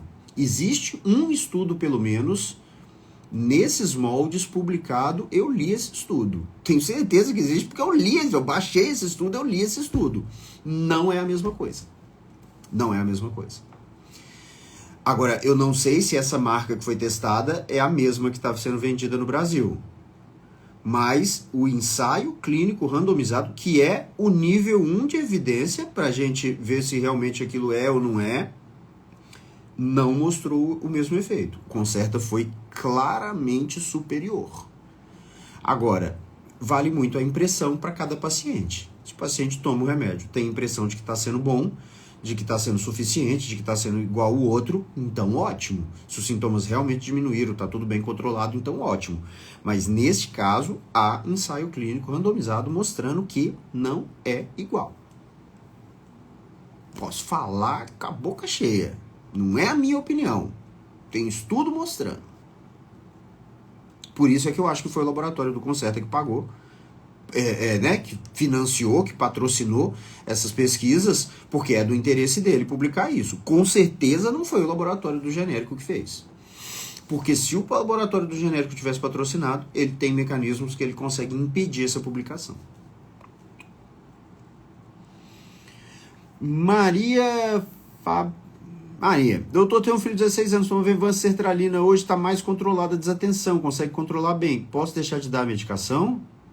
Da mesma forma que eu não posso deixar de usar os óculos, porque há 6 meses eu estou usando e com eles eu enxergo muito bem, porque na hora que eu tiro, não fica bem mais.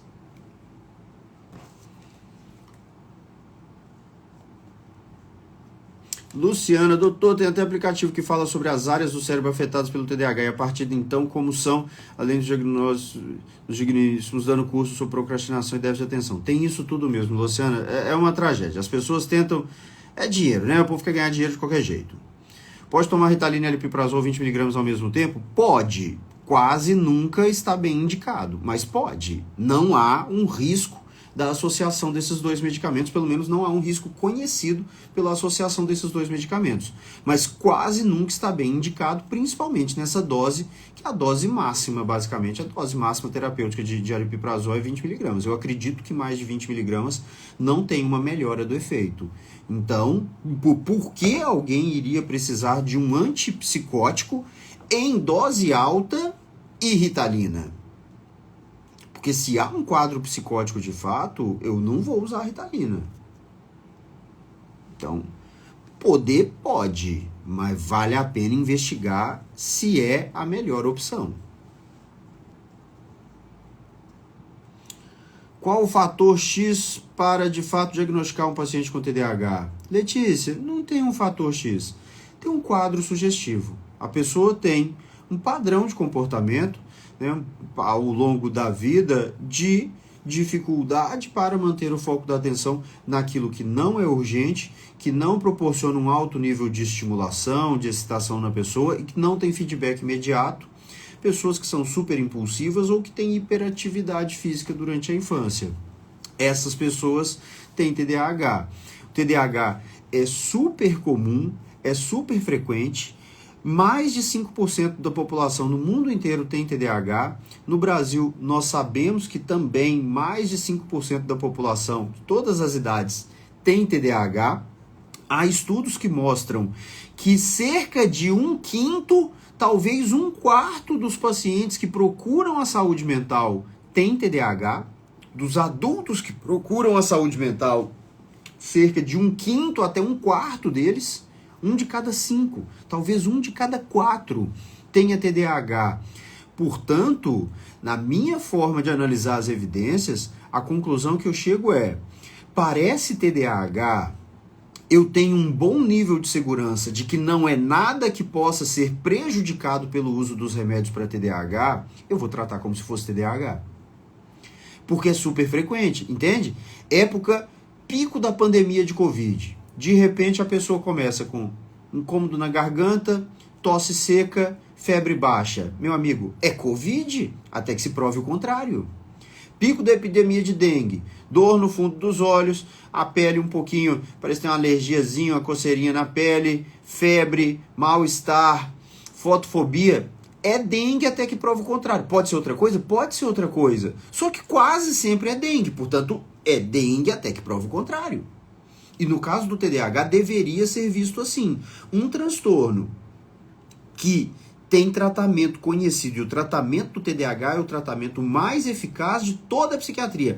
Nada reduz tanto os sintomas quanto o TDAH, quando tratado adequadamente com o uso de metilfenidato ou lisdexanfetamina, que é a popular Ritalina, Concerta ou Venvance. Está associado a riscos gravíssimos, como eu já disse para vocês, inclusive de morte, inclusive de acidentes, inclusive de suicídio, de dependências, de depressão, de coisas graves. O tratamento reduz quase todos esses riscos para a linha de base.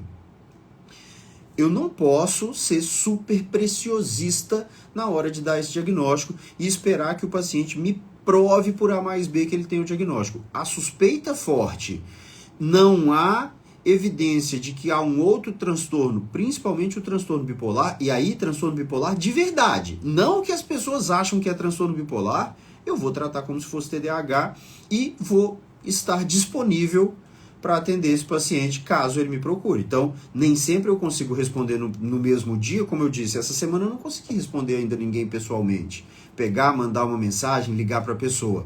Mas quase sempre eu tô, já disse, para quem não estava aqui, a Carol tá probleminha lá de saúde, tá com febre e tudo mais, não consegui me encontrar com ela, e tem esse intermediário que é ela. Então, enfim, está disponível, orientar sobre quais são os fatores ali, né, sintomas ali que gera apreensão. Ó, se acontecer isso, você me comunica mais rápido que a gente vai tentar suspender a medicação e tal, para ver, a gente trata como se fosse.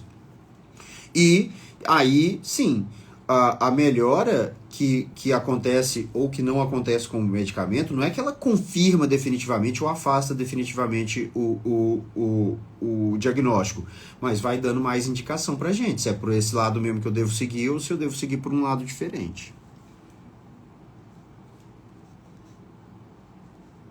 palminhas, já não sei pra quê. A irritabilidade por qualquer motivo é um sintoma de TDAH? Não, irritabilidade todo mundo tem. Um excesso de irritabilidade, pessoa que se irrita com facilidade, por si só não dá o diagnóstico de TDAH, mas faz suspeitar muito. Minha filha estava passando por avaliação para TDAH, sempre foi muito agitada e distraída, mas a irritabilidade é algo relativamente recente. Nem todo mundo tem irritabilidade. Irritabilidade significa tendência a se irritar em determinadas situações. Ela é irritável. Se não houver o fator que cause a irritação, ela está bem, ela está feliz, ela está tranquila. Entende? É como um negócio que é inflamável, né? Tem um papelzinho aqui, o papel é inflamável. Ele pega fogo em contato com a chama. Mas se não botar fogo, ele não pega fogo. Né? Alguns sintomas de TDAH podem aparecer ao longo do tempo. Os sintomas mudam com o tempo. A hiperatividade tende a diminuir, a hiperatividade motora tende a diminuir. Para algumas pessoas, o controle emocional melhora, principalmente depois dos 30 anos pode melhorar bastante e tal. E à medida que a escola vai ficando mais difícil, a tendência é que a irritabilidade, principalmente relacionada a coisas da escola, estudos e tudo mais, aumente, porque o nível de dificuldade aumentou, o nível de cobrança aumentou, o nível de frustração aumentou e, portanto, se ela é irritável e houve uma frustração, ela vai demonstrar essa irritação. Santiago, alguma dica para quem tem TDAH tirar a habilitação? Totalmente desfocada. Faz o tratamento, toma o remédio. Semana passada eu tive 2 pacientes que tiraram a habilitação. Uma delas de moto, de primeira. Tá numa alegria danada. Para tirar carteira de carro foi um parto. A de moto ela conseguiu de primeira tomando remédio. Então, tome o remédio, faça o tratamento. Mas muita gente eu conheço que um dos problemas que tinha era a tal da habilitação e fez o tratamento e tirou. Às vezes na primeira, às vezes na segunda, na terceira, mas sempre consegue. Estou tomando Venvanse 50 mg, ando muito cansado e sonolento. Acabei de sair dos 30 para os 50, mais cansada. Estranho, Carol. Estranho, talvez você não esteja dormindo bem e tal, mas uma pessoa tomar Venvanse e ficar mais cansada e sonolenta do que sem ele, se você estiver dormindo bem, realmente fugiu bastante do padrão. Fiquei curioso, queria saber mais. Nuteia, estamos no cordão ainda aqui. Nuteia grave, talvez. Grave, talvez, mas simples não. Eu não sei, essa questão do cordão, eu vou pensar melhor, mas a minha primeira impressão é não, eu não usaria. Apenas um dia não tomei o Venvanse 50, depois era um sábado, aí tive colateral absurdo de angústia, bateu muito forte. Pode acontecer? Pode acontecer, isso pode acontecer. Principalmente mais cansaço, mais sonolência e tal, pode acontecer.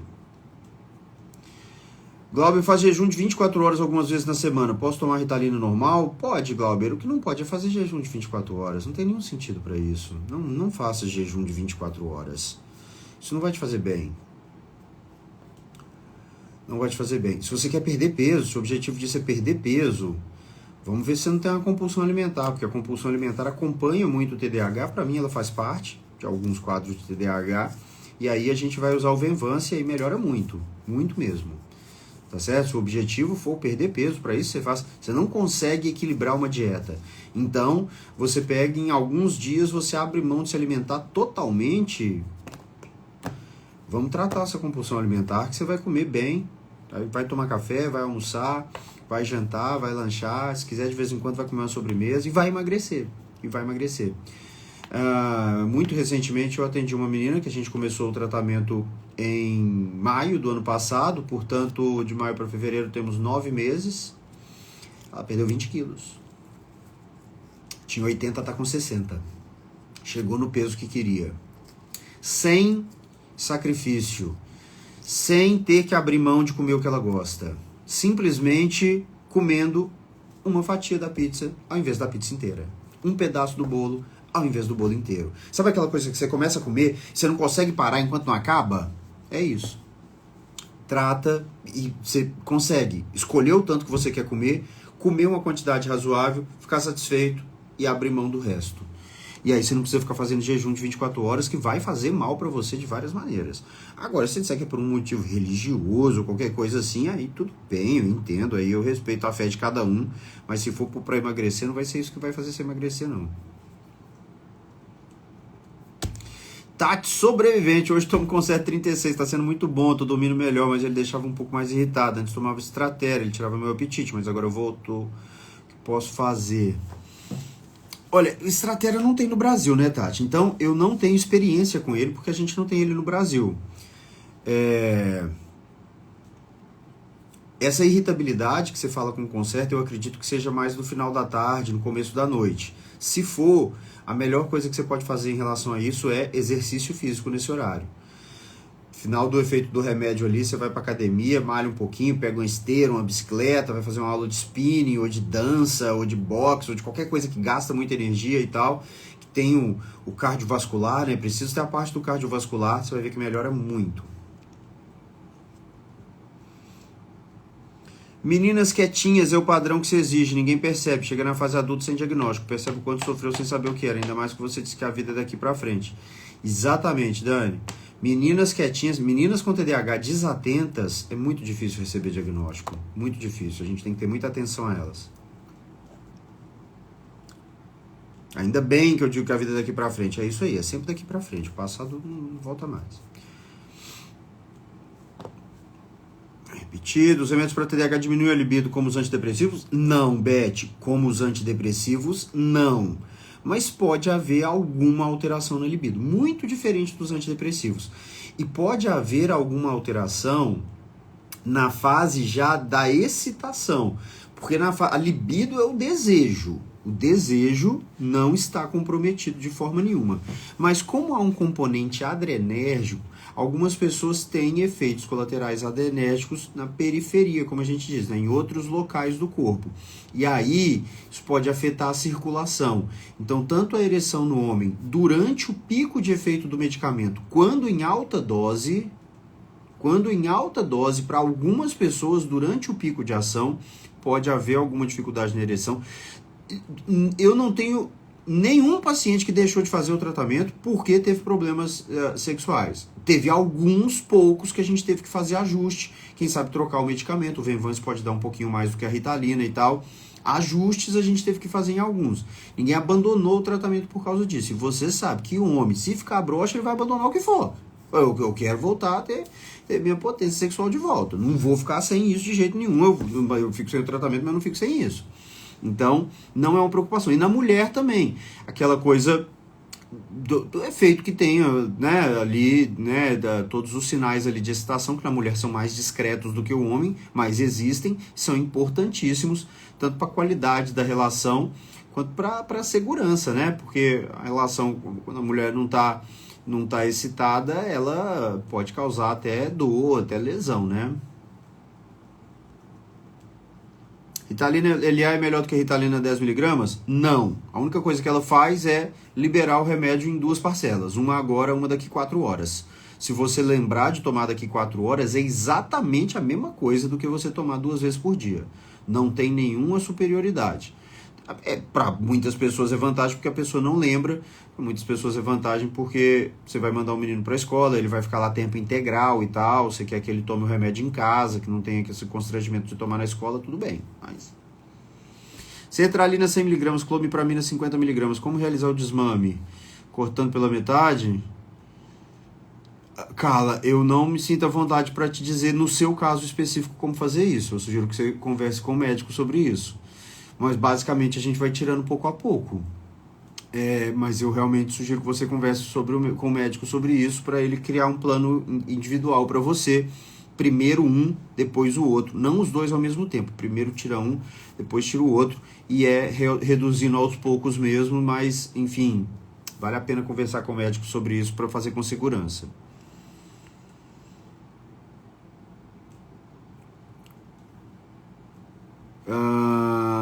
Tina, eu acredito. Tenho toque e tomo Revoque, deve ser, né? Não é Revolta, é Revoque, não sinto melhor. Revoque é a fluvoxamina. É um dos medicamentos que a gente usa no tratamento do toque. Em geral, a gente usa altas doses e nem sempre há melhora. Eu já falei o que eu penso sobre isso, né? Vale a pena investigar TDAH. A Tati mora no Japão, muito difícil o tratamento. No Japão, realmente, eu não conheço. Não tenho pacientes ainda que moram no Japão. Tenho pacientes que já moraram no Japão, mas que estão atualmente no Brasil. Pacientes que moram no Japão, eu não tenho. Não sei o que você encontra aí. A Tina corrigiu aqui para revoque. Eu já tinha entendido, Tina. Irani, sugerir comunidade só para mulheres. Ah, então a Irani é mulher. Por ouvir 3 psiquiatras que não tem adulto nem mulher com TDAH. Não, isso é um absurdo, Irani. Isso é um absurdo. O povo não sabe nada, fica falando as coisas da própria cabeça. O médico negando a ciência é uma coisa muito triste. Carol Cotivan, doutor, eu tomo Venvan 50. Já respondi. O hiperfoco em qualquer idade, sim, qualquer idade. Tem gente que tem gente que não tem. Eu tenho. Para dirigir, por exemplo, tenho muito hiperfoco, posso dirigir horas e horas e horas e horas, não perco a atenção de jeito nenhum. Se o livro for bom, eu fico horas e horas e horas. Se a série for boa, sou capaz de maratonar. Eu tenho hiperfoco num determinado assunto. Mapa, se eu abro aqui o Google Maps, aqui, o Google Earth, eu sou capaz de passar um domingo inteiro vendo mapa. Pode ter em qualquer idade. Nem todo mundo tem. Quem tem que aprender a usar ele em seu próprio favor. Jaqueline, boa noite, meu filho tem 7 anos, tomar Ritalina LA de 10 uma vez por dia, mesmo medicado, ainda não está tendo comportamento agitado na escola. Já falei com o neuro, mas disse que não pode aumentar a dose. Não pode aumentar a dose, tem que aumentar a dose. Ritalina LA de 10mg é o equivalente a 5mg agora, 5mg daqui a 4 horas. É uma dose insuficiente em quase todos os casos. O padrão no TDAH é aumentar a dose até atingir a resposta ideal com o mínimo possível de efeito colateral, né? Atingir o melhor equilíbrio entre a resposta positiva e os efeitos colaterais estarem sendo tolerados. Mais uma vez, isso não é a minha palavra, existe uma ciência por trás disso, isso é consenso na psiquiatria. Qualquer pessoa que trabalhe baseada em evidências sabe disso. As pessoas trabalham sem saber nada. É triste. Eu também já não sei o que. Sintoma de pressão no peito, você falei, é comum no início do tratamento com Concerta? É comum no início do tratamento com Concerta. Em geral, passa. Fator X para de fato diagnosticar o paciente. Já respondi. Ao mesmo tempo em que há um interesse por determinado assunto, o TDAH pode manifestar falta de interesse também? Também. E aquele assunto pelo qual você teve máximo interesse durante um certo tempo, depois você esquece completamente, não consegue pensar mais nele. É super comum do TDAH. De Diniz já achava que era só ele que escuta a mesma música o tempo todo, né? Eu também. Quando tomo remédio para toque, os sintomas do TDAH ficam mais evidentes. Se for um antipsicótico, sim. Se for um antipsicótico, os sintomas podem ficar mais evidentes, sim. Se for um antidepressivo com muitos efeitos colaterais, também. Em provas, concursos, época do Enem, eu sempre era a última a sair. Tem gente que tem TDAH e é o primeiro, mas muita gente que tem TDAH é a última a sair também. Laudo seria bom para explicar para as pessoas como o TDAH consegue explicar o transtorno para um neurotípico. Não precisa explicar, é só conviver. Não precisa explicar.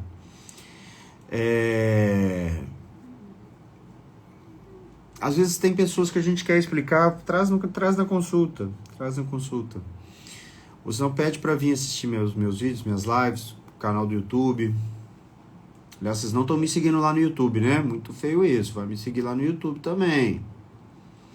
Festa linda, quando eu vou estudar não consigo focar nos estudos, quando vou fazer prova na faculdade me dá um certo branco, não consigo lembrar nada. Isso é muito comum em quem tem TDAH, só essa fala não é suficiente para a gente dar diagnóstico, festa linda, mas isso é muito comum em quem tem TDAH. Diferença entre TDAH e TDAH, não tem diferença. O termo é TDAH, transtorno de déficit de atenção e hiperatividade. Se você não tem hiperatividade, ainda assim chama TDAH, transtorno de déficit de atenção e hiperatividade. Você não precisa ter todos os sintomas. A gente só chama tudo de TDAH. É um nome muito ruim, mas é um nome que tem.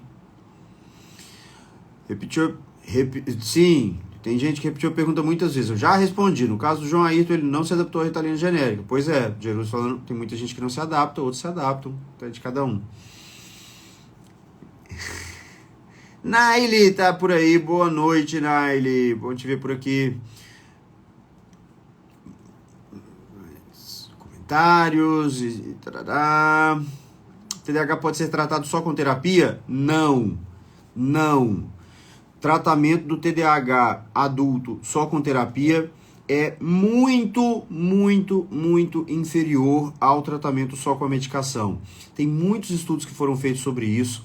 Tem uma certa dificuldade porque o que é terapia, o que não é terapia, então fica complicado fazer a comparação, né, para ser duplo cego e tudo mais e tal, é complicado, porque o paciente sabe se ele está na terapia ou não está.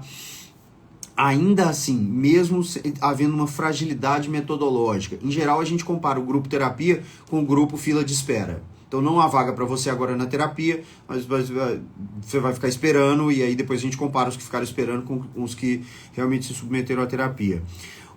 Os estudos mais robustos, os que são mais bem desenhados, na minha opinião, mostram que remédio é muito bom. Remédio com terapia é um pouco superior a só remédio. Terapia sem remédio é ruim, o efeito é muito pequeno, muito pequeno. Então a gente pode usar só a medicação, a gente pode usar a medicação e a terapia, mas só a terapia não é recomendado. Se fosse um transtorno inocente que causa um leve desconforto, um pequeno constrangimento ou um certo incômodo, eu estaria tudo bem com o profissional dizer, você escolhe, é a sua opção. Sim, o paciente escolhe, não tem como obrigar ele a tomar o remédio. Só que se a opção dele for não tomar o remédio, ele vai não tomar o remédio sabendo que ele está com o dobro do risco de se envolver num acidente. Sabendo que ele está com 6 vezes o risco de cometer suicídio. Sabendo que ele tem 3 vezes o risco de desenvolver um quadro de depressão, de ansiedade, de dependência de substâncias, que tem um risco muito maior de perder o emprego, que tem um risco muito maior de vir a passar por problemas financeiros graves, precisar de assistência do INSS ou de qualquer coisa assim. Então, o risco é esse. Você não quer tratar, eu não tenho como obrigar. Eu não tenho como obrigar, mas eu decidi que eu vou fazer só terapia. Tudo bem, você vai fazer só terapia, tudo bem, mas ela não diminui nenhum desses riscos. Não há evidência científica de que ela traga melhora significativa dos sintomas ou da qualidade de vida por si só, sem estar aliada ao medicamento, portanto, não é recomendado. Junto com o remédio, sim, faça, é bom. Sem o remédio, não. Por que não é muito indicado o uso associado de Aristab e Ritalina? Por que, Hélida? Não existe um transtorno que seja tratado ao mesmo tempo pelos dois, tá certo? Ou essa pessoa tem 2 diagnósticos muito distintos entre si, um deles um quadro psicótico, que tem a indicação do uso de Aristab 20mg, e o outro um TDAH que tem a indicação do uso de Ritalina, e eu encontrei uma forma de combinar os dois. Ou não há indicação.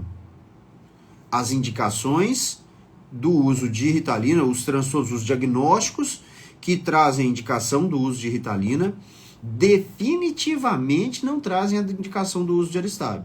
E o diagnóstico que traz a indicação do uso de Aristab, definitivamente não traz a indicação do uso de Ritalina. Então, se há essa combinação, é porque há 2 diagnósticos diferentes. E é menos comum que haja 2 diagnósticos diferentes quando a gente está falando de quadros psicóticos e TDAH. Portanto, parece que tem algo de errado. Pode ser, mas a primeira suspeita é que tem algo de errado nisso aí. A irritabilidade por qualquer motivo é um dos sintomas do TDAH? Sim. Minha filha está sendo avaliada para TDAH. Sempre foi muito agitada e desatenta, mas a irritabilidade é algo recente. Sim. Eu já respondi também, mas sim. Mas não é necessário ter irritabilidade para ter TDAH. Tem gente que tem TDAH e não é muito irritável. Há sintomas que se desenvolvem depois? Sim, os sintomas vão mudando com o tempo. Tomei pau 3 vezes na prova para tirar habilitação, consegui na 4ª, agora está explicado a incompetência. Sim, talvez tenha um pouco disso também. Quem tem TDAH começa a... Não entendi, Aureanjo. ficar 24 horas sem se alimentar, arrebenta com o metabolismo. Sim, piora tudo. Vai continuar, vai ter mais dificuldade para perder peso. Eu vou correr um pouquinho, gente, que senão nós não vamos acabar nunca, que eu tô atrasado aqui com as mensagens. Pessoas com TDAH são mais boazinhas? Depende. Tem umas que são mais boazinhas, tem umas que são mais malvadinhas também. TDAH não é necessariamente relacionado a pessoa ser mais tolerante, mais boazinha. Tem gente que tem TDAH e é terrível. São sem paciência e xinga, mas pessoas com TDAH têm mais tendência a terem menos paciência e a xingar mais. Não necessariamente, mas a tendência é maior. Pulig, não sei. Tem uma aluna diagnosticada aos 18 anos com TI e TDAH? Pode acontecer. Concerta 56 pode ser tomado com sertralina 50? Sim. E do Aristab às 13, para não dar tudo junto, tem contraindicação? Aí, mais uma vez, 3 remédios, cada um indicado para uma coisa diferente. Não é possível que tem 3 diagnósticos. Ou que tem uma depressão tão grave assim e vai precisar desses 3. No caso de depressão, sim, no caso de uma depressão, o Aristab é um possível coadjuvante no tratamento da depressão, a Ritalina é um possível coadjuvante no tratamento da depressão. Mas sem um antidepressivo no meio, eu não tenho como prever, né, que a pessoa que perguntou do Aristab 20 com Ritalina, né, tenha depressão. Não parece que seja depressão, porque senão tinha um antidepressivo nessa receita. For uma depressão muito grave, talvez tenha indicação. Agora, por que que tem um antipsicótico, um antidepressivo e um psicoestimulante? Estranho. Marina, filho toma Ritalina Aristab, tá com problemas emocionais em casa e muito agressivo. O que fazer? Primeiro lugar, especificar qual é o diagnóstico dele. Se o diagnóstico dele é TDAH, não tem nenhuma indicação para o uso de aripiprazol. Nenhuma. Aripiprazol não é usado no tratamento do TDAH, risperidona não é usado no tratamento do TDAH, neuleptil não é usado no tratamento do TDAH e ponto.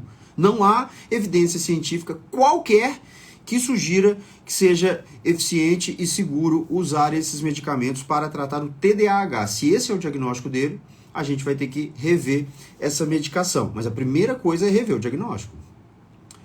E, a partir do diagnóstico, a gente vai propor um esquema de tratamento que venha a contemplar aí, né, esse quadro que ele tem. Mas...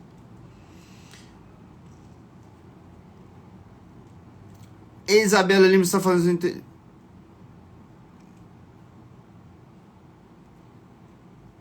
Valefim. Por nada. Eu fiquei curioso agora. Eu vou ter que voltar para ver que eu fiquei curioso. O que foi a pergunta que eu já me esqueci.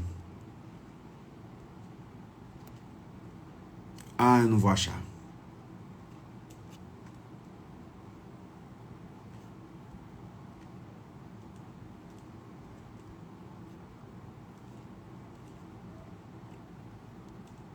Estamos chegando. Meu filho do Ritalina, ele sabe, entendeu o que quis dizer. Chegamos. O genérico faz o mesmo efeito? Deveria fazer, não sabemos, cada um tem que observar. A Jerusa aqui passou para o filho dela o genérico, não foi legal, ela voltou com a Ritalina. É normal se sentir eufórica e animada após tomar o remédio? Até um certo ponto, depende do que você chama de euforia. Mas tomar o remédio e ficar mais ativa, mais bem disposta, mais acordada, querendo se movimentar mais, querendo falar mais, querendo um pouco mais, é normal, principalmente nos primeiros dias. Psicoestimulantes resolvem pensamentos acelerados, eles são usados justamente para isso. É esse pensamento acelerado do TDAH que ele bloqueia. Sua mente vai ficar em silêncio pela primeira vez na vida. Muita gente fala isso. Muita gente fala, doutor, foi um silêncio que eu nunca tinha ouvido antes da minha vida. Então, é isso que a gente queria.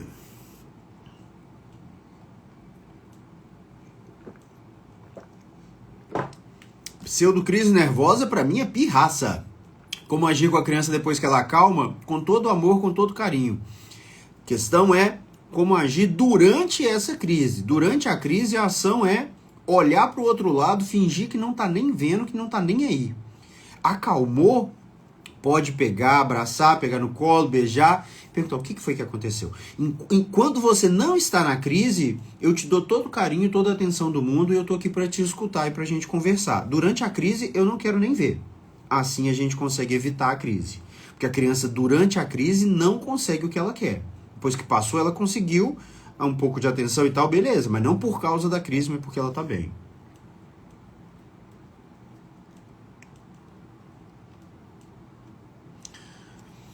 Aluna de 18 anos, só agora foi diagnosticado TDAH e TEA. Tá retornando agora depois de 2 anos sem frequentar a escola, retornando com veemância. Algum conselho?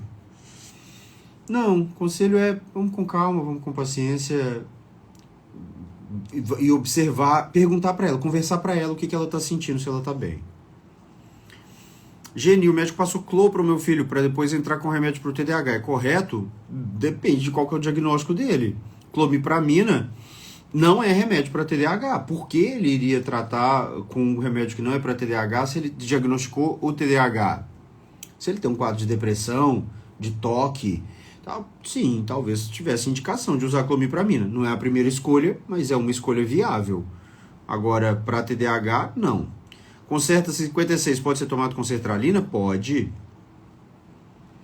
Não aguento, gente. Só eu morro de rir. Tomara que não. Podem rir. Minha neta tem diagnóstico de TDAH, transtorno de ansiedade. Desenvolveu o toque. Talvez por isso toma aripiprazol. Paramos com a Ritalina para retornar com a aripiprazol porque ficou muito agitada sem. Célia, aí é o tipo da coisa. Tem que refinar esse diagnóstico. A gente tem que concluir o que é de fato que ela tem. Em geral, é um diagnóstico só. Pode ter mais de um? Pode, mas em geral é um só. Nathalie, boa noite. Não consegui ver a resposta para meu filho toma Ritalina faz 4 anos e agora está dando uma crise de epilepsia. Ele tem TDAH. Pois eu te respondi muito sobre isso. Assim que eu terminar, a live será publicada. Procura lá. Expliquei direitinho. Aripiprazol que minha nota toma é um arpejo. Qualquer aripiprazol dá na mesma. Não é usado no TDAH. No toque, pode ser usado? Pode. Também não é a melhor opção, não. Mas pode ser usado. E no toque, sim, justifica o uso de doses altas. Gente, estamos encerrando por hoje. Já quase 9h30 da noite. Eu tô morrendo de fome, que eu não tive tempo de comer nada entre o almoço e agora. Foi um prazer mais uma vez. Fico feliz que nossas visualizações aqui estão aumentando. Hoje tivemos sempre ali com 60, 70 às vezes e tudo mais. Chamem mais gente para vir acompanhar minhas lives. Toda terça-feira eu tô aqui. De vez em quando, final de semana, eu apareço para falar besteira, para falar do Big Brother, para falar da vida. Venham participar também. Mas toda terça-feira a gente está aqui falando de TDAH e como vocês estão vendo, eu respondo todas as perguntas. Fra, é só ver lá depois, tá bom? Vai ficar salva, você vai lá, assiste, você pode acelerar, voltar, ir para o lugar que você quiser. Então, dá uma olhada lá. Aguardo vocês, não na semana que vem, porque semana que vem, na terça, eu não venho, que estarei pulando o carnaval. E Tainara, mas quem faz os lanchinhos aqui sou eu. Quem faz os lanchinhos aqui em casa sou eu. Aqui em casa quem cozinha sou eu. Tainara é o homem da casa praticamente. Eu que faço tudo aqui. Os gatos estão vindo aqui também já pedir comida. E me encontrar por aí no carnaval, não me responsabilizo. É carnaval. Eu vou ficar à vontade. Eu vou curtir. Nós estamos merecendo. Depois de tantos anos de pandemia, essa tragédia que foi no Brasil inteiro, pela primeira vez tivemos aí domingo um dia inteiro sem notificação de nenhuma morte por Covid. Nós estamos na hora de comemorar. Você está vivo, já é motivo para comemorar. Vai aproveitar você também o seu carnaval da forma que você gosta mais. Eu vou tomar um bocado de cerveja, pular um pouco no meio do povo, e festejar junto com pessoas desconhecidas no meio da rua, que é o melhor jeito que tem de a gente aproveitar o carnaval. Beijo para todos e até mais. Tchau, tchau.